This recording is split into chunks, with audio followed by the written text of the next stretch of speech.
we move forward to the next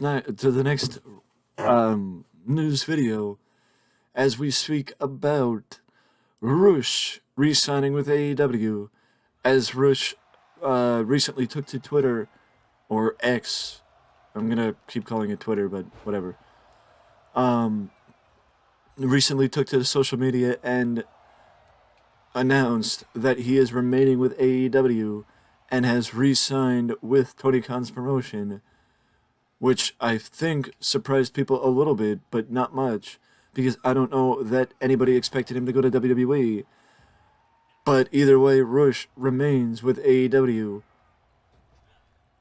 I do hope that with Rush remaining with AEW, it is something that AEW can build, or he becomes somebody AEW can build, and that the reason why we haven't seen much from his faction or Rush in general is just because, simply put, his contract was expiring. So why are you going to invest in somebody if their contract's expiring? Simple as that. Speaking of AEW, Orange Cassidy received a promotion recently, as he now added producer, the role of producer, to his list of duties. Well, list of duties as wrestler. So now he is a wrestler producer, as he was added to the list of producers that AEW has been expanding since the arrival of Collision. It was also reported recently that Bret Hart actually offered to come in as a producer, but AEW just wanted Bret Hart as a manager. They're not gonna want him as a wrestler. Um, they just wanted him as a manager, not a producer. I mean, I understand to a degree, but at the same time, you're talking about one of the best one of the best wrestlers to ever lace up a pair of boots. You're gonna tell me that you don't want him in as a producer? Like, I don't care if he doesn't know your style of wrestling. It's not everybody wrestles the same style, and having somebody that you could sit under the learning tree and from, learn from, learn from one of the greatest. That's not an opportunity you should pass up, and it doesn't make sense to me why they did. Like, I don't care that Bret Hart may not know the AEW style. There's such thing as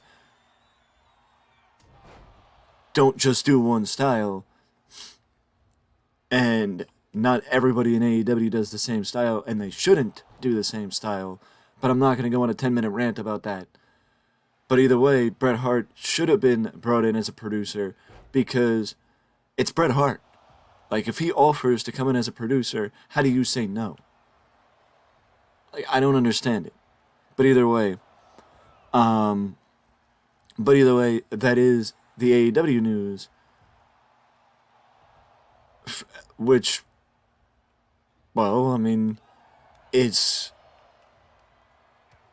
good that it's just simple news like that, rather than, crazy shit, or shit you don't want to, stuff we don't want to talk about because it's repetitive and boring, which is one of the reasons why I stopped doing the news videos every day. But I'm sure also as we draw closer to.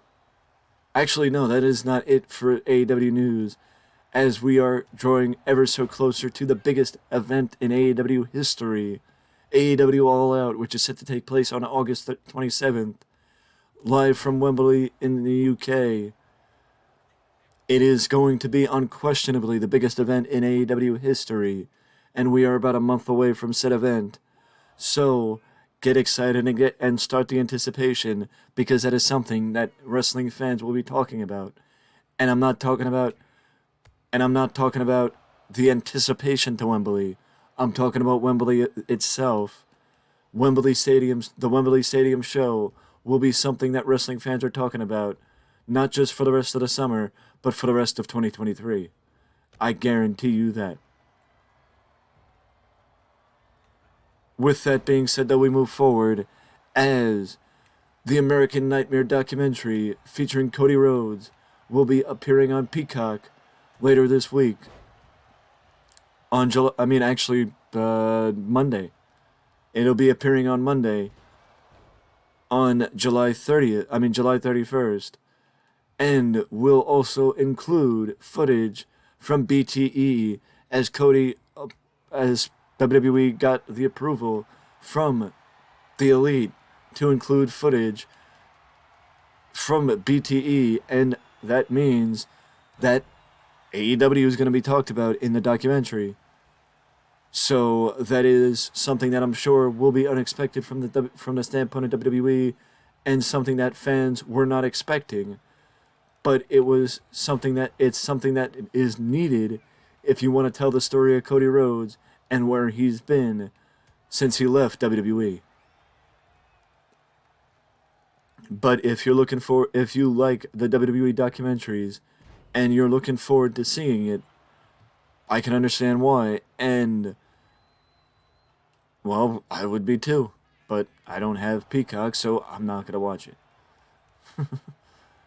But either way, the American Nightmare documentary is set to debut on Peacock on Monday. And now we move over to the rumors about the WWE's major pay-per-views next year, with Tampa being rumored for the Royal Rumble, which I honestly understand WWE's fascination with doing pay-per-views in Florida, but I would love to see WWE branch away from Florida for a couple of pay-per-views and stop doing pay-per-views in the same areas. I mean, I know it probably has been a little bit since they've done a pay-per-view in Florida. It just feels like they do pay-per-views in the same venues or in the same areas too many times, and it's just repetitive.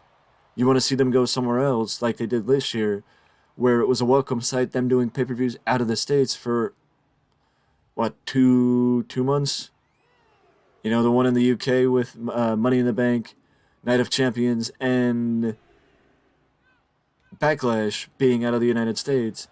It was a welcome sight. And also, Elimination Chamber being in Canada. It was a welcome sight.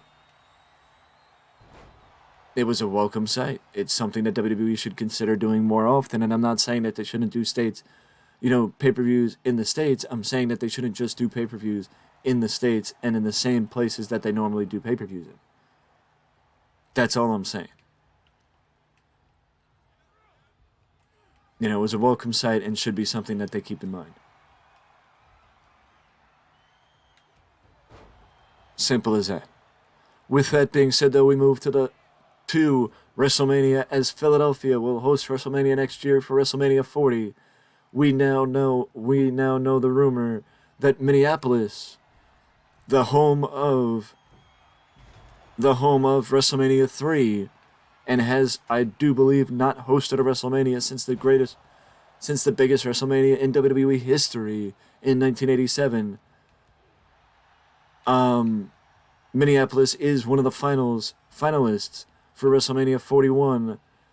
It is not guaranteed, but apparently, according to reports, Minneapolis got in trouble a couple of years ago for saying that they were going to host WrestleMania, and then they ended up not hosting WrestleMania because WWE didn't like the fact that they were trying to spoil the surprise, as WWE likes to be the one that announces it, and they don't leave it for the other people to announce it.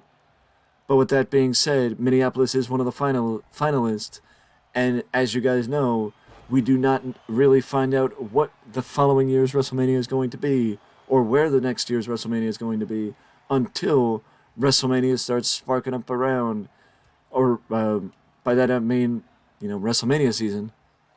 But with that being said, I think Minneapolis deserves another WrestleMania, as it has been quite a while, or it has been long enough since WWE held a WrestleMania in the site of their greatest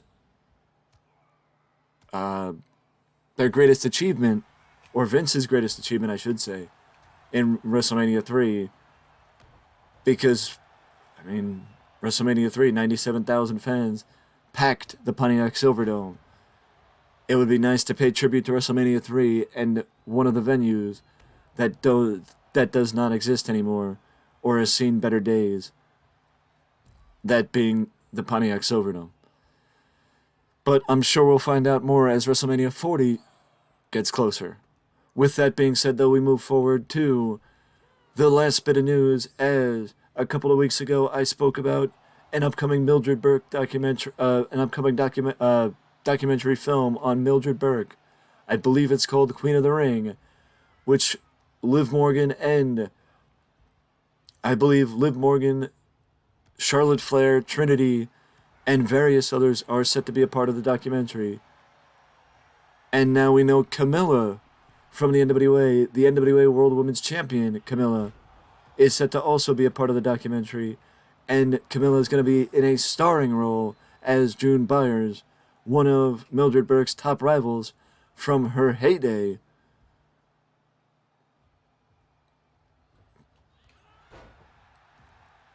So it is a highly anticipated movie right alongside the Iron Claw film about the Von Erichs. The amount of wrestling films that are being made surprises me and makes me happy. As actually Tony Storm and Trinity, as well as other wrestlers, are a part of the cast, and Jim Cornette is listed as the commissioner in the film. Let's see if we can find out the IMDb page.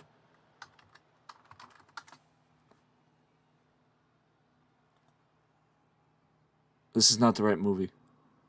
Yeah, this is not the right. Actually, wait. This is the right movie.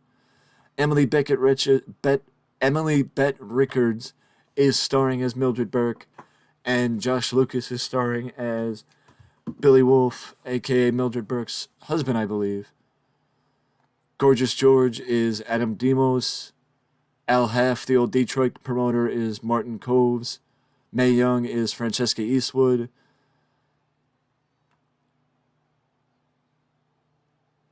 Tony Storm is starring as Clara Mortensen, which Clara Mortensen is another wrestler of the time. Ash Avidelson is Vince Sr. Ethel Johnson is Trinity. James E. Cornette is in fact listed on the IMDb page as the NWA commissioner.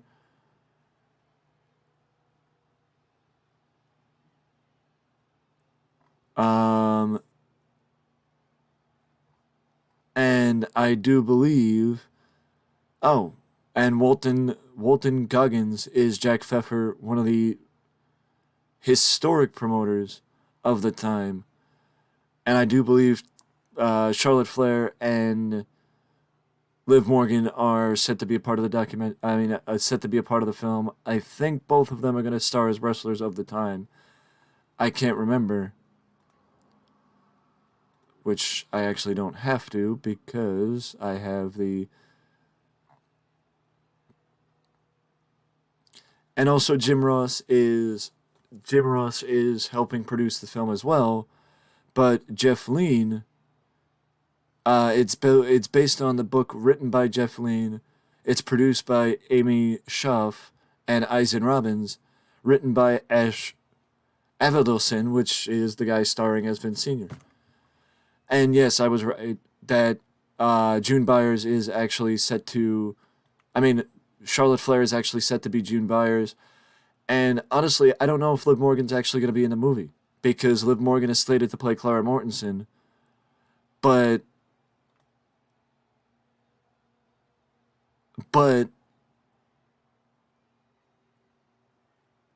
Tony Storm is actually listed on the IMDb page as Clara Mortensen. So it is entirely possible that they had to recast Clara Mortensen because of Liv Morgan's injury, because it was reported a month ago on the Fightful website, by Fightful, I should say. It was reported a month ago by Fightful that the injury to Liv Morgan may affect the film. But either way, I'll keep you guys up to date on that, and I will see you in the next one.